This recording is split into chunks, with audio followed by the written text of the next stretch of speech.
Salam sejahtera bagi sahabat Abdi dimanapun Anda berada. Kembali bersama saya, Abdi, dalam sesi yang akan mengubah perspektif kita mengenai kendali hidup. Kita semua mendambakan kebahagiaan, kesuksesan, dan kedamaian. Namun, pernahkah Anda merasa, mengapa semua itu terasa begitu sulit untuk diraih? Seringkali, jawabannya bukan karena kurangnya usaha kita, melainkan karena kita tanpa sadar telah memberikan kendali hidup kita kepada hal-hal yang seharusnya tidak memilikinya. Hari ini, kita akan mengupas tuntas 5 hal yang harus segera Anda hentikan agar tidak lagi mengendalikan arah dan kualitas hidup Anda.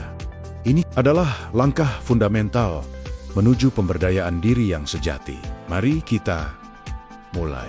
Pengendali pertama yang paling berbahaya dan sering tidak kita sadari adalah pendapat dan penilaian orang lain. Kita sering menunda mimpi, mengubah keputusan, atau bahkan memilih jalur karier hanya karena rasa takut akan dikritik, dihakimi, atau tidak diakui oleh lingkungan sekitar. Coba renungkan, berapa banyak kesempatan yang Anda lewatkan karena terlalu memikirkan apa kata orang nanti. Jika nilai diri Anda selalu bergantung pada tepuk tangan orang lain, Anda tidak akan pernah benar-benar merasa bebas. Solusinya, mulailah fahami perbedaan antara masukan yang konstruktif dan kebisingan yang destruktif. Tidak semua opini diciptakan setara. Validasi sejati dimulai dari pengakuan dan penerimaan diri sendiri. Fokuslah pada tujuan dan nilai internal Anda, bukan pada validasi eksternal. Selanjutnya, pengendali kedua adalah belenggu masa lalu. Penyesalan atas kesalahan, kegagalan di masa lalu, atau bahkan trauma memiliki kekuatan yang luar biasa untuk melumpuhkan tindakan kita hari ini. Ketika Anda terus mengemudi sambil terus-menerus melihat ke kaca spion, Anda pasti akan menabrak sesuatu di depan Anda. Begitulah hidup. Masa lalu adalah referensi, bukan tempat tinggal Anda. Mengingatnya terus-menerus hanya akan membuat Anda terjebak dalam siklus yang sama. Solusinya, terimalah fakta bahwa masa lalu tidak dapat diubah. Namun, maknanya dapat Anda ubah. Gunakan setiap pengalaman buruk sebagai pelajaran yang sangat berharga, bukan sebagai rantai besi yang menahan langkah Anda maju.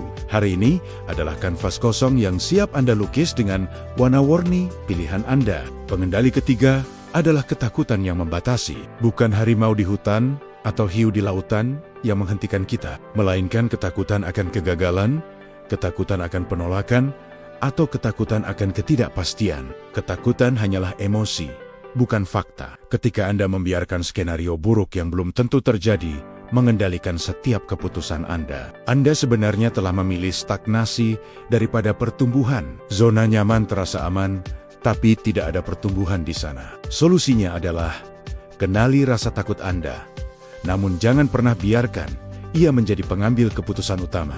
Lakukan apa yang harus dilakukan, terlepas dari rasa takut yang Anda rasakan. Ingat, keberanian bukanlah ketiadaan rasa takut, melainkan kemampuan untuk tetap bertindak meskipun Anda merasa takut. Yang keempat adalah ketergantungan berlebihan pada uang dan harta benda. Jangan salah, uang adalah alat yang esensial dan penting dalam kehidupan modern. Namun, ia tidak boleh menjadi satu-satunya indikator dari nilai diri atau kebahagiaan Anda ketika seluruh keputusan hidup Anda, mulai dari karier hingga hubungan, didikte oleh kekayaan materi. Anda berisiko besar mengorbankan waktu yang berharga, kesehatan yang tak ternilai, dan hubungan personal yang jauh lebih berharga daripada angka di rekening bank Anda.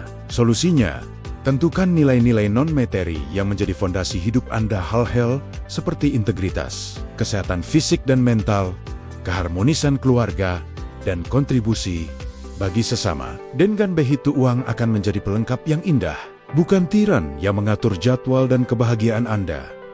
Dan yang kelima, pengendali terakhir yang sangat kuat adalah emosi negatif yang tidak terkendali. Amarah yang meledak-ledak, kecemburuan yang mendalam, atau kecemasan yang kronis. Jika Anda tidak mampu mengelola reaksi emosional Anda sama saja membiarkan suasana hati sesaat merusak masa depan jangka panjang Anda. Sebuah kata kasar yang terucap saat marah bisa merusak hubungan bertahun-tahun. Sebuah keputusan impulsif karena cemas bisa menghancurkan peluang emas. Kita tidak bisa memilih apa yang terjadi pada kita, tetapi kita selalu bisa memilih bagaimana kita bereaksi terhadapnya. Solusinya, praktikkan kecerdasan emosional. Beri jeda antara stimulus dan respons Anda, Sadari bahwa Anda adalah tuannya, dan emosi adalah tamunya yang perlu diatur, bukan dibiarkan menguasai rumah Anda. Sahabat Abdi, inilah 5 hal krusial yang harus kita lepaskan cengkeramannya dari hidup kita. Pendapat orang lain, belenggu masa lalu, ketakutan yang membatasi, ketergantungan pada materi, dan emosi negatif. Ingatlah, kendali penuh atas hidup Anda adalah hak istimewa yang harus Anda rebut dan pertahankan dengan sekuat tenaga. Jangan lagi menjadi penumpang di dalam kendaraan hidup Anda sendiri. Ambil alih kemudinya. Mulailah ambil tindakan nyata hari ini. Tentukan batasan yang jelas. Fokus pada apa yang bisa Anda kontrol, dan lepaskan sisanya dengan ikhlas. Jika video ini memberikan pencerahan bagi Anda, jangan ragu untuk berikan like dan tinggalkan komentar di bawah. Ceritakan, dari kelima hal tadi, hal mana yang paling sulit Anda lepaskan kendalinya? Saya sangat ingin mendengar cerita Anda. Sampai jumpa di sesi inspirasi berikutnya. Salam hormat dan sukses selalu.